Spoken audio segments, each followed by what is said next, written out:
Hi, everybody. So glad to see you.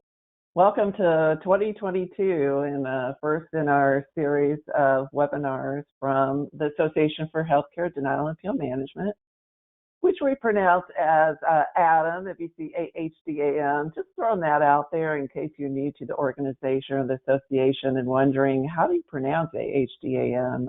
Yes, we pronounce it as ADAM. Thought I would just let y'all know that. Wow, lots and lots of, oh, I'm still muted.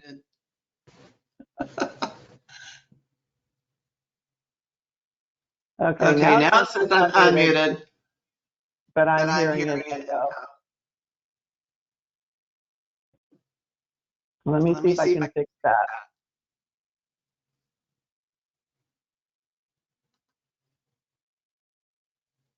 Okay, let's see what this sounds like now. Okay, still have an echo.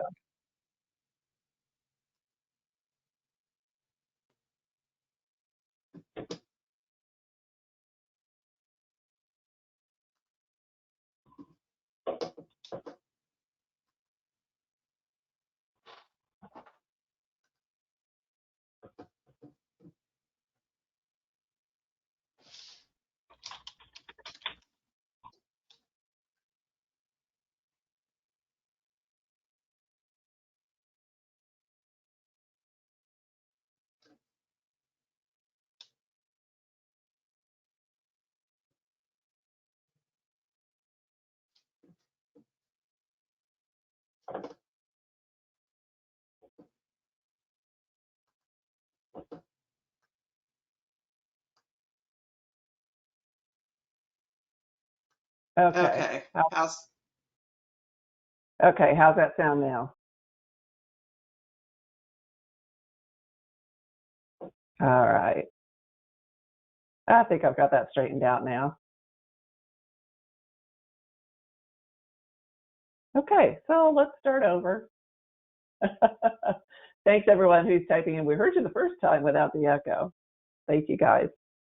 Okay, so hi everyone. Welcome to the Association for Healthcare Denial and Appeal Management, the first webinar for 2022. Happy 2022. And as I was saying, if you're new to the association, you might wonder, how do you pronounce AHDAM? And we do pronounce it as ADAM. I just want to throw that out there because we've had some new folks join recently, and just thought I would share that. So we had a lot of interest in this particular webinar today, which is really exciting, and I'm thrilled that you all are interested in this because I think everyone should be doing this. What I'm going to talk about today, I just think we should all be doing it. I know some of you are already, and if you're not, you should be. So let's get started. I've got a lot to get through today.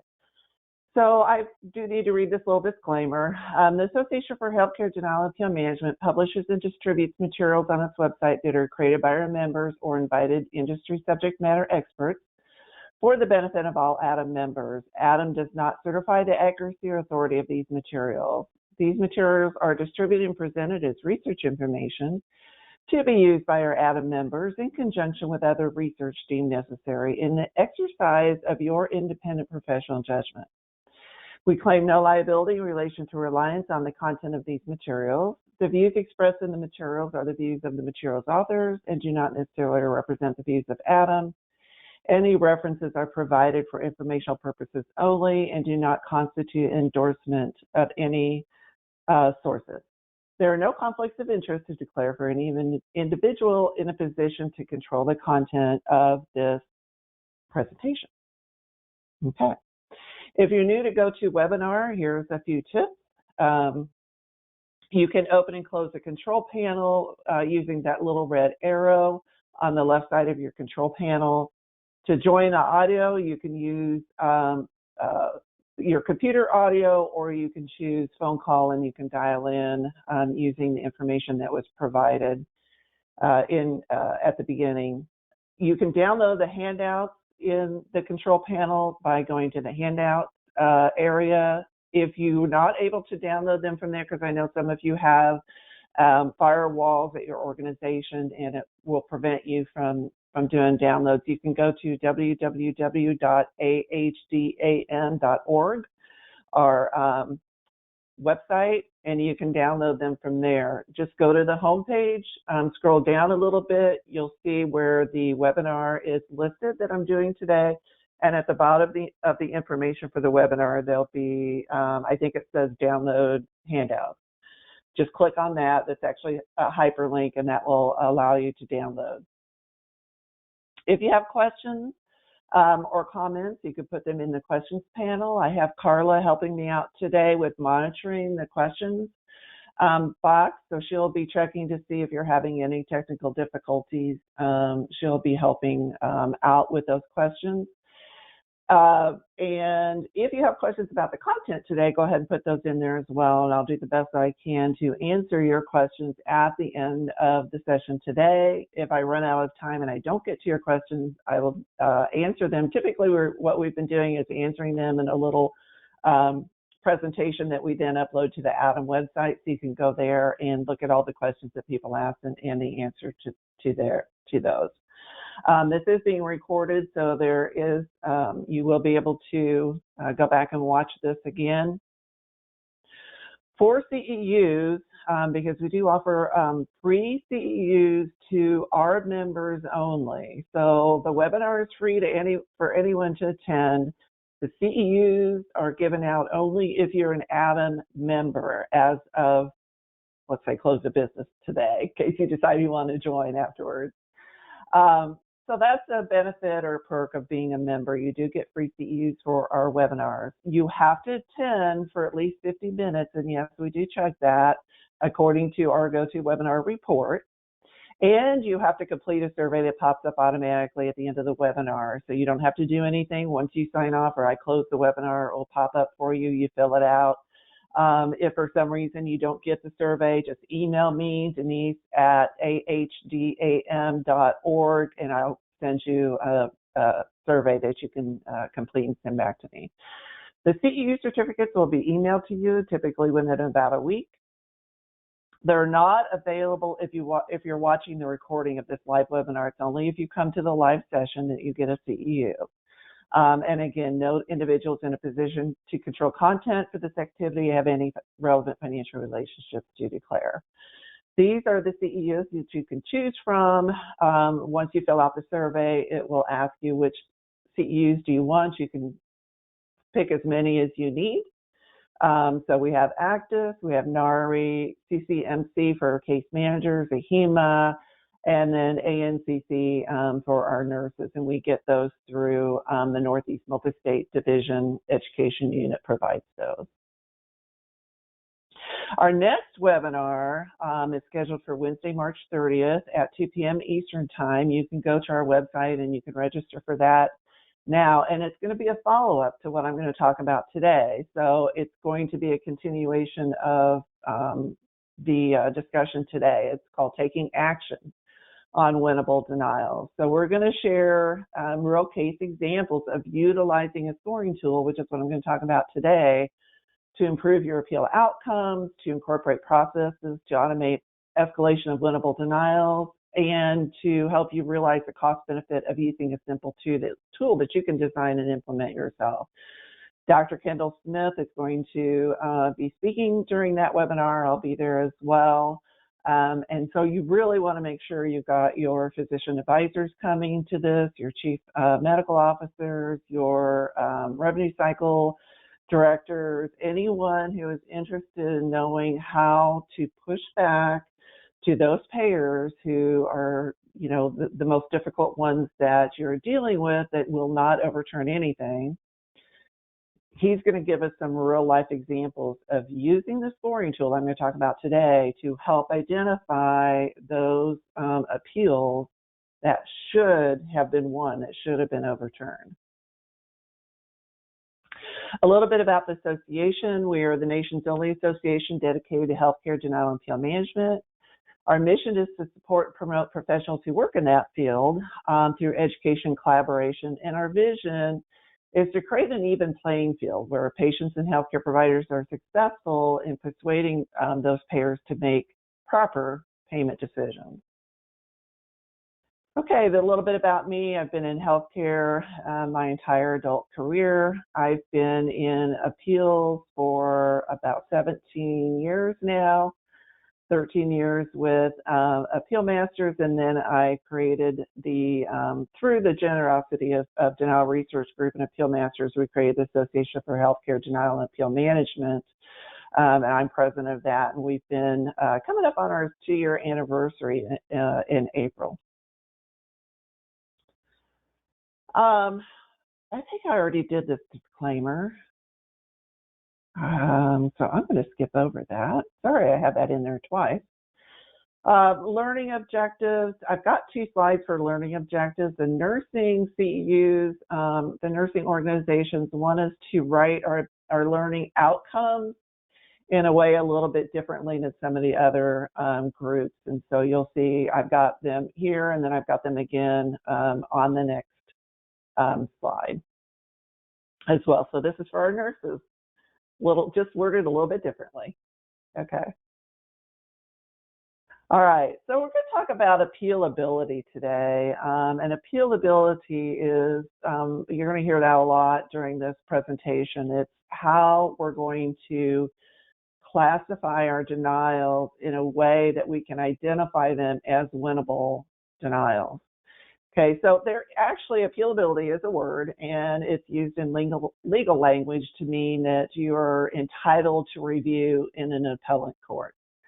My definition of appealability is that there's an expectation of a favorable outcome of an appeal denial based on standards of medical necessity, coding, clinical documentation integrity, all of those standards. In other words, if the medical record supports standards of care in medicine, if it supports coding standards, if it supports clinical documentation integrity standards, you should expect a favorable outcome of an appeal. So that's how I'm defining appealability. So why is that important? Why do you need to know that? The beauty of using this tool is, one, it allows you to focus your resources on those appeals that you know can be won or should be won.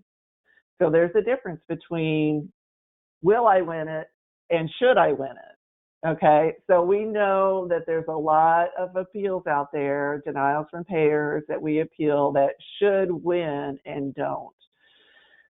If we can identify those, then if you don't have enough resources to appeal everything that you'd like to appeal, this tool will help you focus those resources or use those resources towards the cases that you know you can win or that are winnable. Okay, and there's other reasons too I'm going to get into on why you want to know which ones you should win as well as the ones you know you can win. You probably should not be using your resources to appeal everything. There are some cases where the provider is actually clearly wrong in how it was billed, or the supporting documentation isn't there.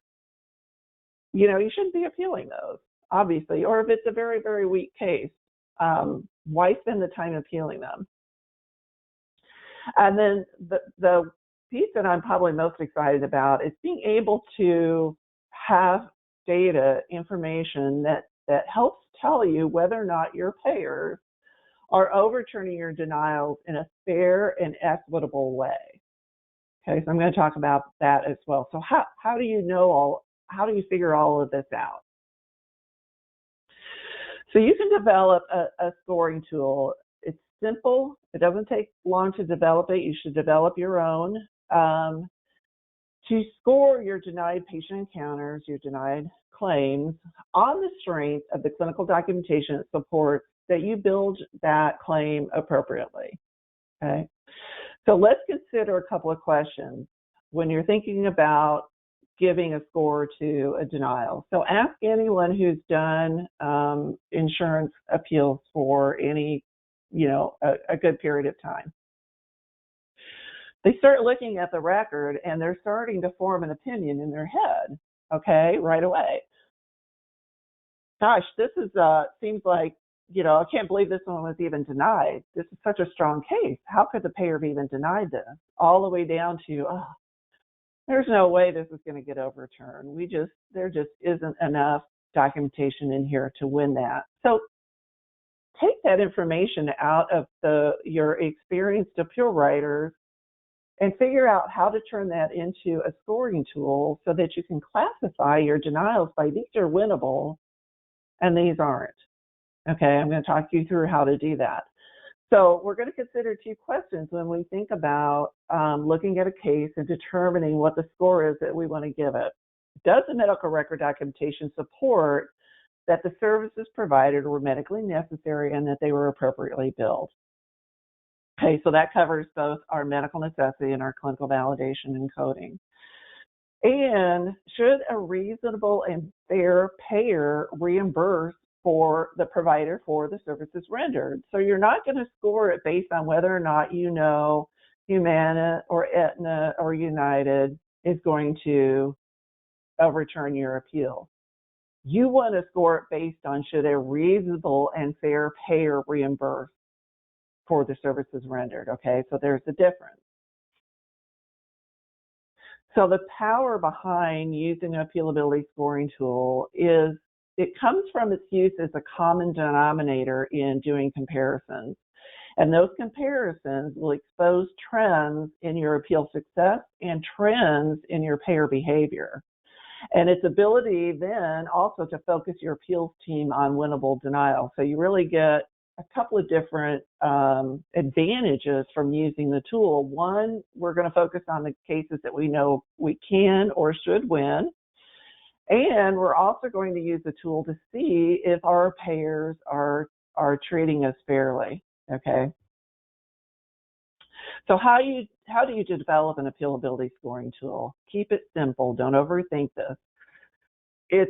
I would recommend a 3 to 5 point system. You might have 3 point. You might say we're going to score them a 1, 2, or a 3, or we're going to score them a 1, 2, 3, 4, or 1, 2, 3, 4, 5. I wouldn't go any higher than that because every score has to have defined elements in order for you to assign that score to that case. And it does get, the more points you have, the more difficult it is to define a bright line between what's a 5 and what's a 4, what's a 4 and what's a 3. Okay, to get that granular, you don't want to have such an extensive point system that there's just small nuances between a 5 and a 4 or a 4 and a 3, and you want it to be simple. This is intended to be something that your appeal raters can assign to a case quickly. Okay, they don't need to do a 20-minute analysis of the documentation. Determine hard stops, and I'll talk about what hard stops are as well. Create scoring systems that are specific to the denial type. So you need a scoring system for your medical necessity level of care. You need a scoring system for your clinical validation denials, a scoring system for your coding denials, because obviously the criteria is going to be different. And then create scoring systems specific to payers only when there's a distinct difference between payer criteria. So don't create a scoring system for United and one for Humana and one for Aetna. That's not going to do you any good. You don't want a scoring system that says, okay, if I want Aetna to overturn it, I know I have to jump through these hoops and they'll overturn it. No, it should be a scoring system that tells you what reasonably should be paid by a reasonable payer. But let's consider medical necessity for traditional Medicare versus managed Medicare. Okay, so for traditional Medicare, we've got the 2-midnight rule. So they are going to look at level of care a little bit differently than managed Medicare. So that is a very distinct difference between payer criteria. So I would recommend for medical necessity that you create your definitions for your traditional Medicare cases, level of care, and also for commercial cases. Okay, so managed Medicare, Medicare Advantage is commercial. okay, managed by commercial payers. All right, so here's an idea for an appealability scoring tool. So here's a 5-point tool, and you could name your scores. 5, you have your greatest opportunity for an overturn. If it's a score, you probably got a good opportunity. Score 3 might be 50-50.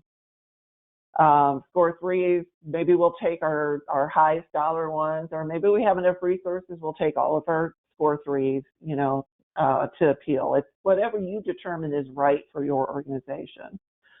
A score 2 is a small opportunity. Score 1 is a very little opportunity. And then to make it a little less dry, I just added some kind of slang over here on the right-hand side. So a score 5 would be a slam dunk all day long, never should have been denied, can't believe they're not paying for this. A score 4, well, could be a 3-pointer. It's worth a shot. Actually, score 3 might be worth a shot. Score 2 is probably an error ball. Probably not going to get a point for that. Probably not going to get it overturned. And then score 1, forget about it. Just not even worth your time. Okay, so define your criteria for each score by the denial type. As I said, you should have a tool for med-neg, one for coding, one for clinical validation. You could take it, once you get familiar and start using this, of course, you could take the tool further and say, let's do one for outpatient or other denial types as well. But these are, the main 3 buckets that most of us deal with. Start simple, go back and refine it as needed. So the idea is you should see a pretty, good distinction between how many you're winning of the 5s, how many you're winning of the 4s, how many you're winning of the 3s. If your 5s and your 4s are all coming out about the same, you're winning them about the same amount, then you probably want to go back and refine your criteria, okay? Or it could be you need to go back and educate your appeal writers on how to apply the criteria, because it doesn't really do you any good if you have a 45% overturn rate for your 5s and your 4s. Why separate them out between a 5 and a 4? They all should be the same number. And then don't forget to add whatever your tracking software, your tracking system is for your denials. Make sure you've got a field where you can add that number in there, because that's the whole idea, is to be able to report out on those, what are your score 5s, what are your score 3s, and what's your overturn rate on those. Okay, so you've got to be able to track that in some way. So let's talk about defining the appealability scoring criteria. So I'm going to give you a couple examples, and like I said, I would highly recommend that I'm not going to do all the work for you. I can't do all the work for you. Create your own, but here are some ideas. Okay, so let's start with clinical validation. And let's say our score 5, which is your greatest opportunity for overturn. So here's a list of things that your appeal writer would look for in order to give that case a 5. Now, they don't necessarily have to meet all of these. They also your appeal writers need to use their expertise and their experience and their knowledge to determine if it's a 5, a 4, a 3, or a 2, or 1. So it's not it can't be just a hard and fast checklist, but it just gives your appeal writers some guidance on when they would score it a 5. So the diagnosis is documented consistently after a definitive diagnosis is made, including in the discharge summary. The clinical signs and symptoms are documented that support the diagnosis, is defined by industry-accepted reputable sources. Treatment is consistent with the diagnosis. And if the denied diagnosis is a secondary diagnosis, it meets at least one reportable criterion, because that's our coding rules. Okay, so that would be, if it meets all of that, payers should pay for it. Okay, so let's jump down to 3, which would be, like the 50-50 chance or neutral opportunity for overturn, just so you can see the difference in the definition. So let's say for score 3, you might say the diagnosis is documented and not ruled out, even though there may be some inconsistency in the documentation. The clinical signs and symptoms might be atypical for the diagnosis, but there's possibly reasons for that you can determine through the documentation in the record, like the patient was afebrile in the ED, but that's because they received acetaminophen in the SNF before they got transferred. Maybe that's why they weren't feverish in the ED. Treatment is not consistent with diagnosis that can be ascertained by their writer. For example, they didn't treat a particular condition because the patient opted for comfort care, so they do see the IV antibiotic. So there's, something in the record to explain it. And then if it's a secondary diagnosis, it still needs to meet the one reportable criteria, and that's pretty much consistent through all of our levels of scoring. And maybe there was a query for this particular record that added some clarity to a discrepancy in the documentation. Okay, so it's not quite as strong as a 1, but we could still make some arguments for why there might be some discrepancy or why treatment might not be consistent with diagnosis. Okay, so just some examples for clinical validation. So now let's talk about level of care for Medicare. So this is traditional Medicare fee-for-service, and this is straight out of the Medicare regulations, okay? So there's a clear inpatient order sign prior to discharge. There's clear indication from the physician for the expected 2 midnights of hospital care with documented reasons for that expectation, okay? Just a pre-populated order that says, I have an expectation of 2 midnights. Typically, that's not as strong as if the physician can document in their history and physical or the progress notes why they believe that patient needs to stay for greater than 2 midnights, or at least 2 midnights. Okay, there's clear documentation for physician. It's considered a number of factors, and then here's the factors. And again, this is straight out of the Medicare regulations. The patient's medical history, current medical needs, et cetera, and those factors to be considered when the physician makes that decision to admit are severity, signs, and symptoms exhibited by the patient, medical predictability, something adverse happening to the patient. So taking all of that into consideration, if this is evident in the medical record, then you can score that a 5. Number 3 we're still on our traditional Medicare is they did have a hospital stay of greater than 2 midnights or greater than or equal, that should be greater than or equal to 2 midnights, or a hospital stay of less than 2 midnights with an unexpected occurrence. And again, Medicare gives you an allowance if the patient elects hospice, if they die, they sign out AMA, if they get better sooner than you anticipated. Medicare does allow less than 2 midnights as long as that's documented, or they will allow less than 2 midnights in certain very rare circumstances that you must argue about in your appeal. Okay, so let's jump over to commercial payers and talk about level of care. And again, this would include your Medicare Advantage and managed Medicare payers. So a score 5, we have clear inpatient order for score 5. That's just going to help our argument. I rarely, if ever, have seen a commercial payer deny because of a inpatient order that wasn't clear. And now with our electronic documentation, electronic medical records, our inpatient orders are pretty clear these days. Again, a clear indication from the physician for an expected greater than 24-hour hospital stay in places other than a pre-populated order. Patient required a high level of care, might be something you would consider.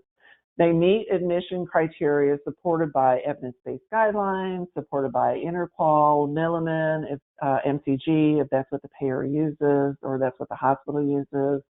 A hospital stay of greater than 3 days.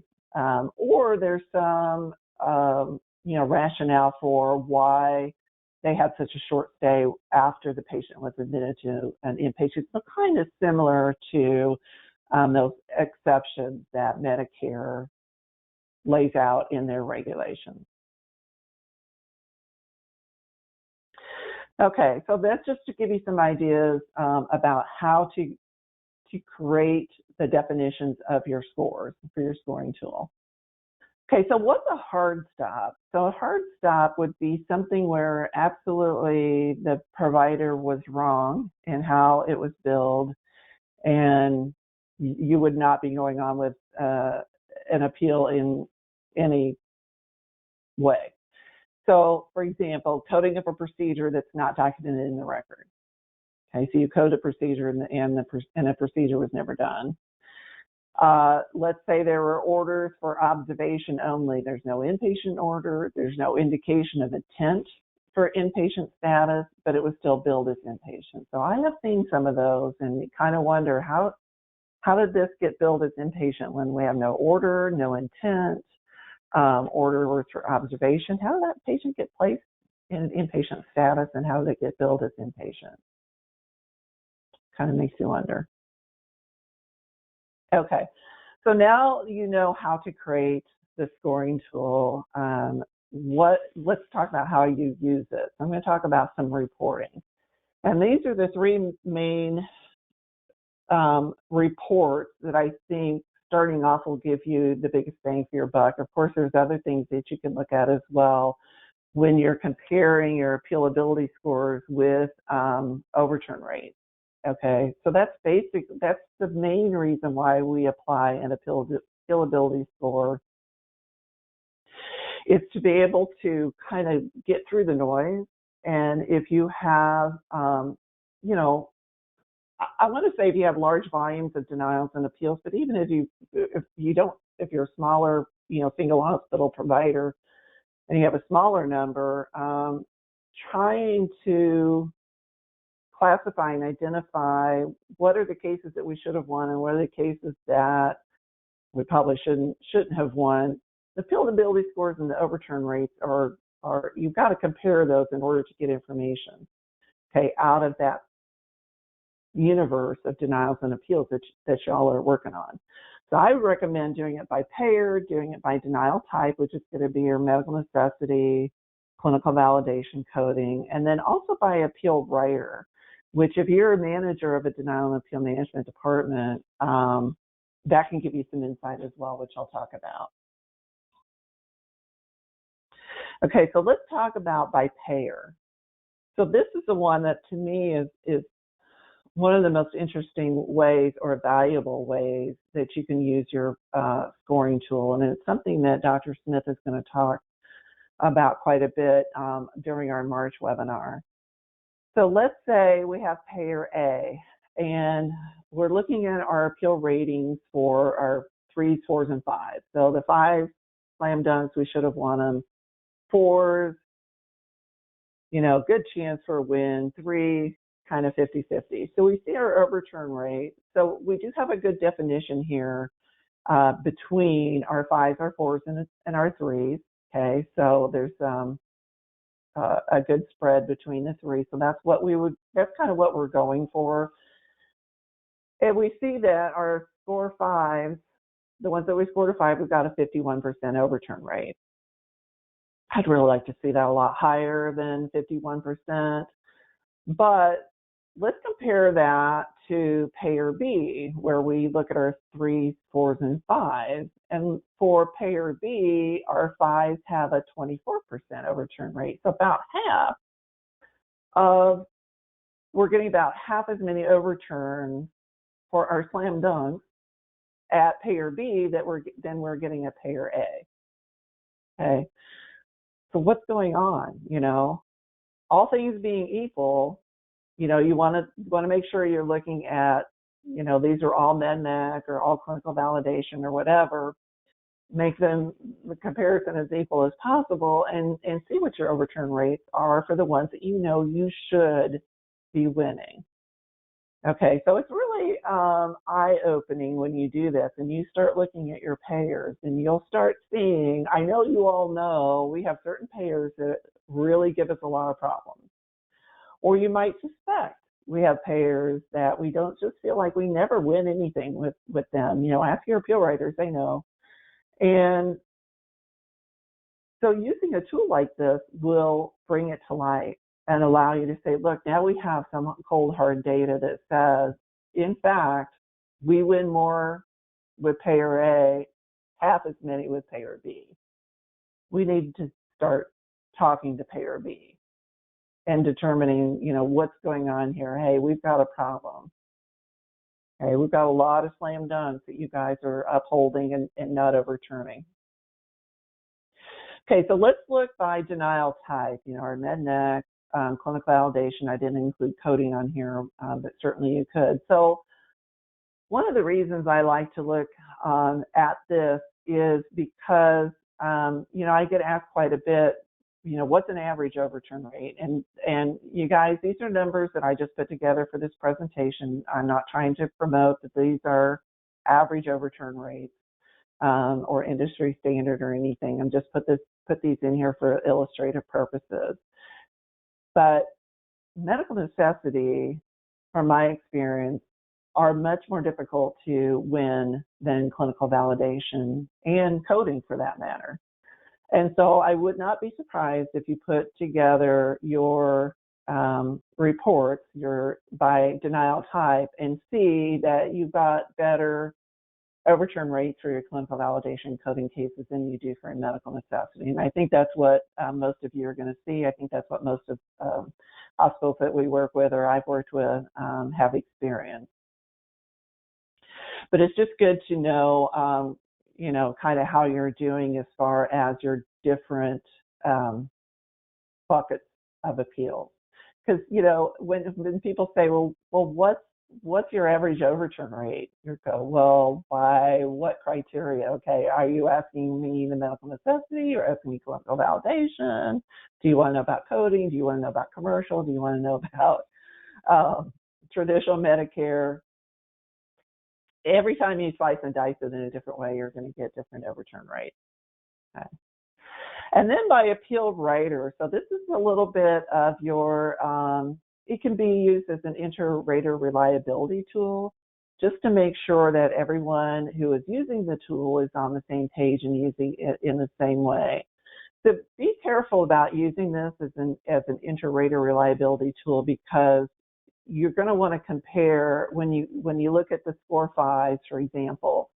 Make sure you're comparing all medical necessity or all clinical validation or all coding. I know, there's coders who do clinical validation appeals. There's medical necessity staff who can do clinical validation appeals. There could be crossover.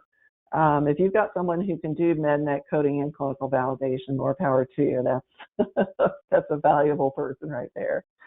So just be careful, when you're comparing it this way.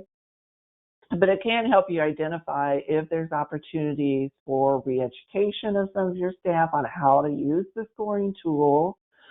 Or,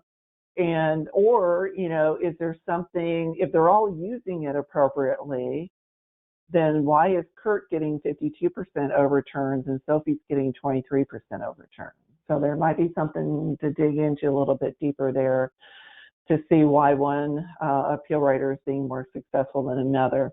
And also your payers, when you've got that one or two payers who just do not overturn anything, and let's say all of those are going to Sophie. Those are all in Sophie's bucket.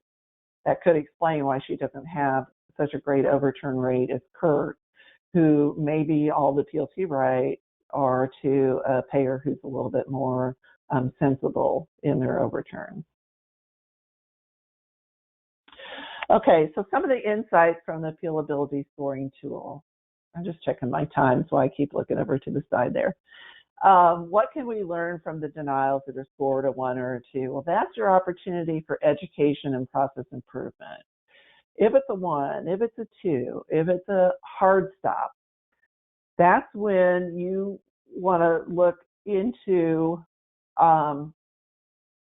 what's wrong with the documentation, that we can go back and re-educate our coders, our CDS, our physicians, our nurses on improving their documentation so that we don't have, so that we are supporting how that case is being billed.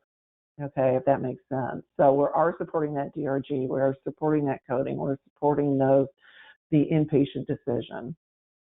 Okay. So the ones and twos might be actual true denials that, you know, the documentation, the support just isn't there for how it was built. What can we learn from the denials that are scored a 4 or 5? Well, which payers are consistently upholding those denials that should be overturned, and why is that happening?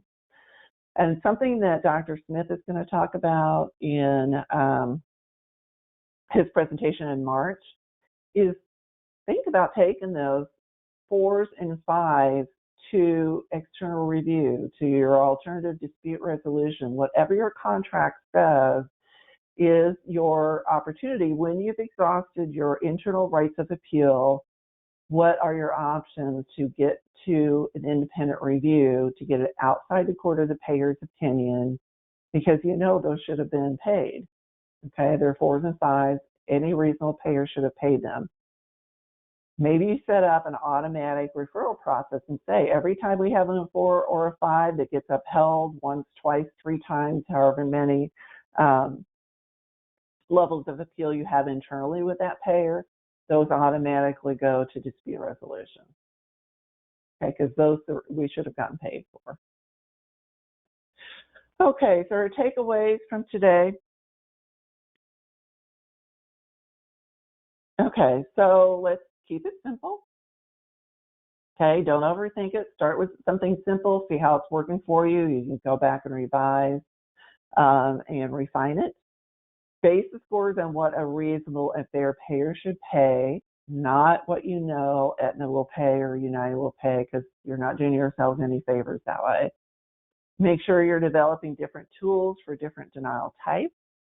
Use the insights that you learn from this process for education and process improvement, especially payer pushback for those that are giving you the most problems.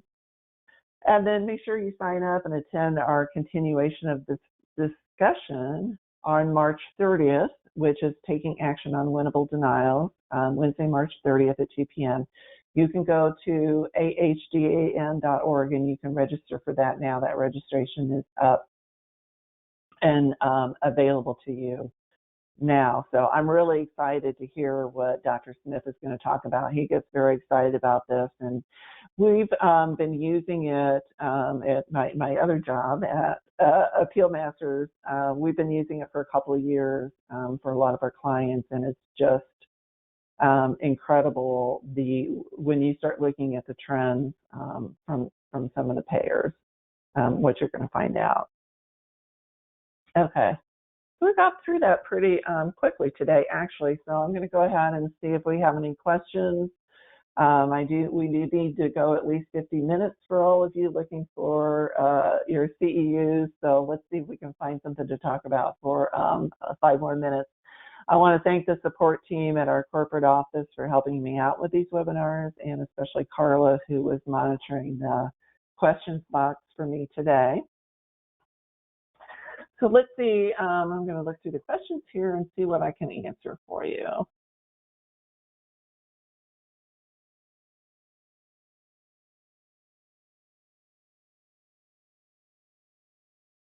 Okay, so here we go. What is the average percent of denials being overturned that we should have goals for?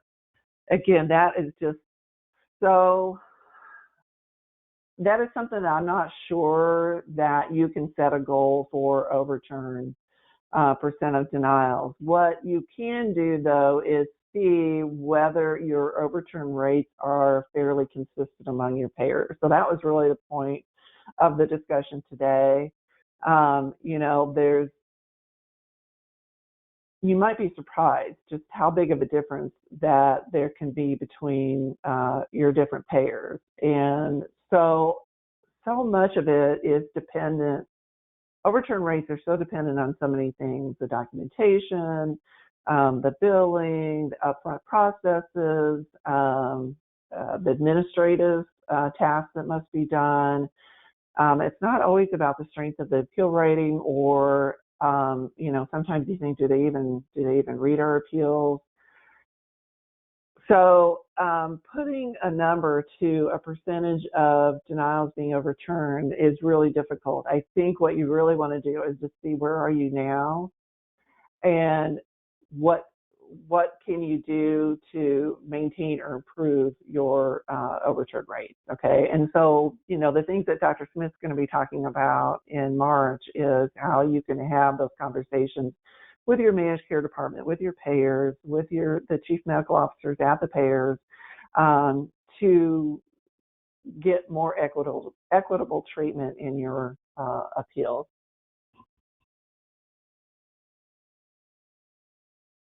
Okay, for commercial payers, is there something specific about expecting greater than 24 hours of hospitalization? We find commercial payers don't necessarily follow 2-midnight rule or any time-based marker for that matter.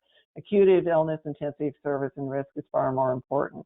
So that's a really good point, and you may want to use that, as your guideline for when you're creating your scoring tool, that's the criteria that you're going to use. We said 24 hours, greater than 24 hours, which may be a little aggressive because most, if you read definition of observation from most of the payers, they will say observation, as well as Medicare, greater than 24 hours, or, an expectation of 24 hours for observation. And that's why we like to put it in there. Like I said, that might be an aggressive definition for your commercial payer. So you may decide you don't want to use that as a criteria for your appeal raters for your scoring tool. And again, it's not, when we trained our appeal raters, we didn't say it has to meet every single one of these before you can give it a 5. You still have to use we still want them to use their clinical judgment, their clinical experience, and their knowledge and training to assign those scores.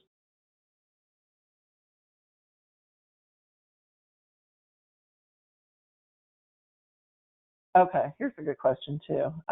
In addition to the scoring tool, when the denial volume is overwhelming, do you recommend a financial threshold, essentially focusing on higher dollar accounts, or do you strictly focus on appealability? I think you can do a combination of that for sure. You might say we're going to, even though we know we're probably not going to win our score 2s, and we got maybe a 50-50 chance of winning our score 3s. If it's a greater than $50,000 account, we're going to appeal it anyway. So I think that's something that you need to decide whether you want to put some dollar thresholds on that. So that's a really good question and something you really need to consider, besides just saying, okay, we're going to appeal all of our 5s and all of our 4s. We're going to do our 3s and 2s as well if they're high dollar. Okay. Okay. What is the difference between medical necessity and clinical validation? They thought they were the same essentially. So medical necessity, let me start there.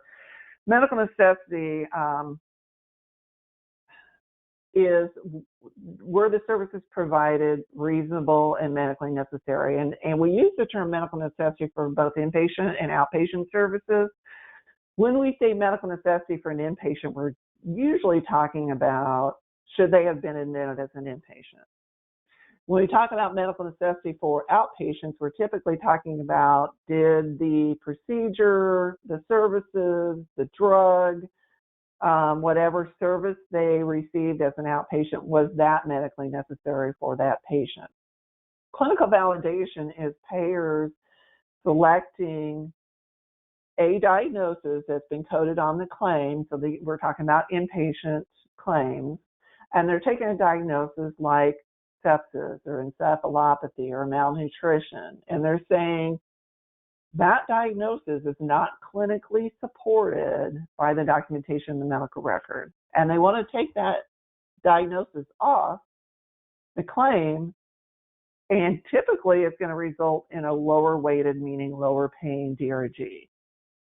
Okay, so that's clinical validation. Clinical validation is the payer removing a specific diagnosis off the claim that will result in a lower weighted, lower paying DRG. So you have to go in and appeal it saying, oh yes, this patient did have encephalopathy, they did have malnutrition, and et cetera, and based on the clinical documentation in the record. Okay, in reference to the clear order inpatient expectation, our systems have that automatically built into the electronic inpatient order. While the order and the expectation is clear, it isn't further defined in the record most times beyond that order. If you have an iffy case, but that order, how would you defend that case? Okay, so that really can be a problem because, just having it in your order, then every time you order inpatient, it's going to say that. I mean, it doesn't explain the physician's thinking. Okay, just to have an order that says, I expect the patient's going to need to stay at least 2 midnights, or, doesn't explain why. So we would look at the physician's history and physical is the best place to go look and see what their plan of care is. So look at that plan of care. Does that plan of care talk to you? Do you see in that plan of care that that patient's going to need at least a couple of days in the hospital in order to carry out that plan of care? Okay. Or what are the things that the physician is concerned about? What are the risks that the physician's concerned about that can support why he ordered an inpatient stay? Okay, if he's concerned about the DVT leading to, the patient has multiple pulmonary emboli going on, and they have a DVT, and they have, COPD, and they have whatever, that helps support that patient's decision-making or thought process on admitting them to the hospital. Do you also keep track of how many dollars were recovered or lost on the denial? Yes, absolutely. That should be part of your reporting process as well. Okay, so one of the things, I don't want to steal Dr. Smith's thunder, but one of the things he's going to talk about is how some very, very high dollar cases were identified as spies, should have been paid all day long, and how we were able to find them, identify them, make sure the hospital give them to the chief physician advisor at the hospital system and say, look, you've got to talk to the payer. You should not be accepting denials on these. Okay, so how do you make use of the tool? How do you make it equitable for measuring success among appeal writers, knowing that appeal review varies widely based on payers? And that's true, and that does make it difficult. That's why I say just be careful when you're using it as a like an inter-rater reliability tool. Obviously, the more data behind it, the longer you've been using it, the better it's going to work for you in that way. Because if you have, you may have writers who work only with one payer. I see that a lot in hospitals. I only do it, and I only do Blue Cross because I get to know those payers. So if you only have one writer who does all of Blue Cross, it does make it more difficult to say, okay, are they using the tool? Are they assigning the scores the same way that the other writers are assigning them? So it may not work necessarily as inter-rater reliability. You may have to look at some other options, or just make sure that you're doing continuous education, doing spot checks to see that they're assigning the numbers, the appealability scores in a consistent manner. Are we able to share or download this recorded session? No, but you can go back and view it again for free on the ADAM website. We usually have the recording up within about a week of it. That's my goal anyway. So I usually try to get the CEUs and the recording out within about a week.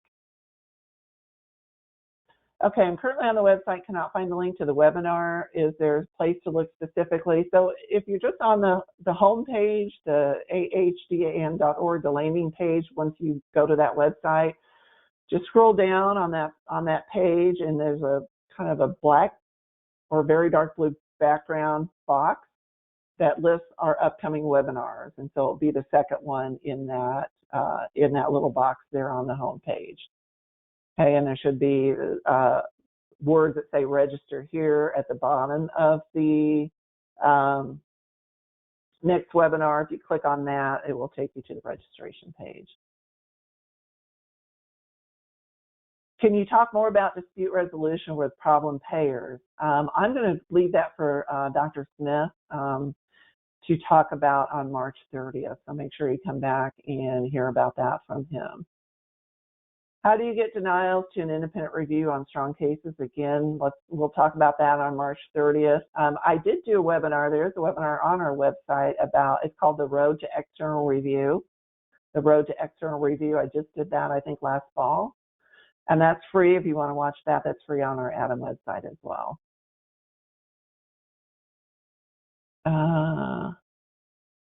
I would like to see a webinar on how to win denials from difficult payers. We'll come on March 30th. We'll teach you what we can.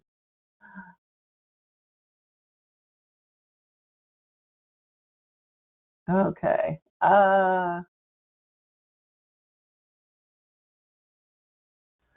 Okay, when you talk about reasonable pay or overturning a denial for level of care, assume you're using best practice medicine. How do you figure in the screening tools, especially for payers who use these tools as the gospel? How do you figure into reasonable payers? I would account that in, like if they say they use MCG, but they applied it incorrectly, and it actually does meet MCG, that's a 5. They say they use MCG, it met MCG, I would rate that a 5.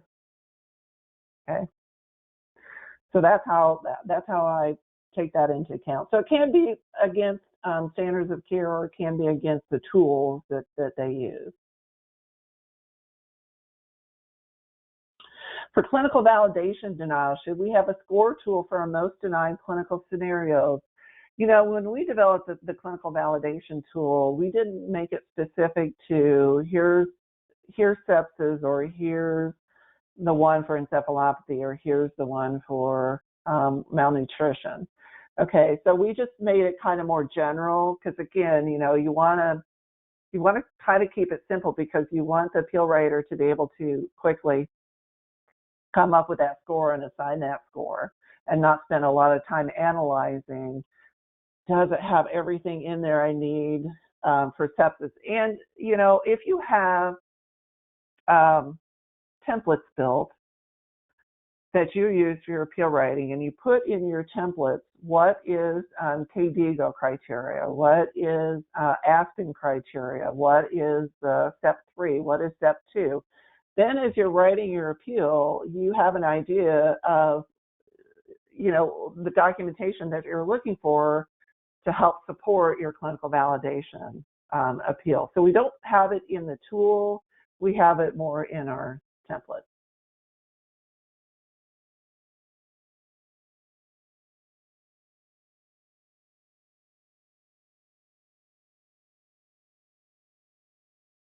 Okay, a lot of these are things that we're going to talk about in March.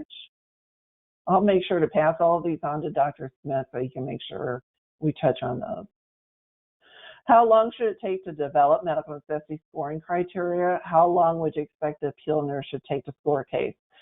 To develop the medical necessity scoring criteria only took, you know, a couple of hours of collaboration between, you know, our appeal writers and common sense regulation, you know, for Medicare, you know, how do they define medical necessity? And actually the tool that we've used at Appeal Masters has actually gone through a couple of iterations.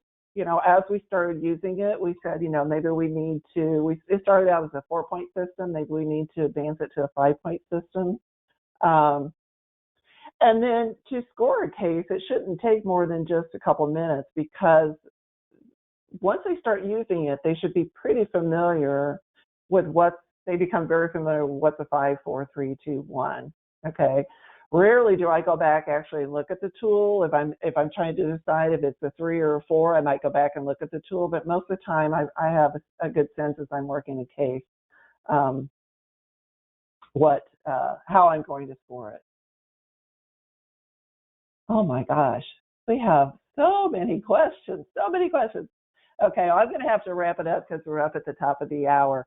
I promise I will get to all of your questions, and we'll put a Q&A up on our website. I'll maybe put it, I'll let you know in the email briefs on LinkedIn and et cetera, wherever you get your news from, that the questions are there. And then we'll also make sure that Dr. Smith and myself, because I'll be on the March 30th webinar, that we make sure we touch on some of these points as well. So this is good. A lot of questions means a lot of interest, and you guys are excited about utilizing this. So that's great. Okay, so I'm going to let you all go. Happy Valentine's Day, and can't wait to see you in March. And if you do have questions, you can always email me at denise@avon.org, and I'm happy to answer those for you. So thanks, everybody. Have a great Valentine's Day, and we'll see you in March.